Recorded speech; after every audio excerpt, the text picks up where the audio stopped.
প্রায় ২ মাস পর যাচ্ছি বাপের বাড়ি, তাও পেলাম না ট্রেনের সিট। তো কি আর করব, দাঁড়িয়ে দাঁড়িয়ে যেতে হচ্ছে। তো অনেকক্ষণ দাঁড়িয়ে থাকার পর ফাইনালি পেলাম একটা সিট। তো একটুখানি বসে নিলাম।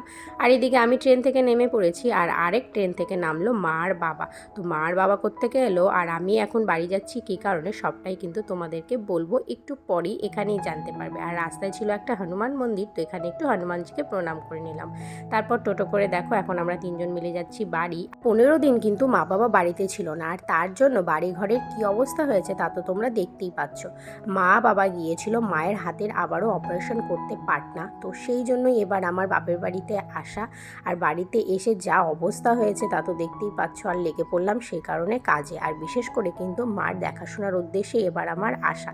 আর এসে কিন্তু কাজ করতে করতে আমি পুরো কাজের মাসি হয়ে গেছি। আর কাজ করতে করতে এখন দেখো প্রায় বাজে ৫টা ১০, আমি মাত্রই স্নান করে এলাম, এখন যাব পুজো করতে।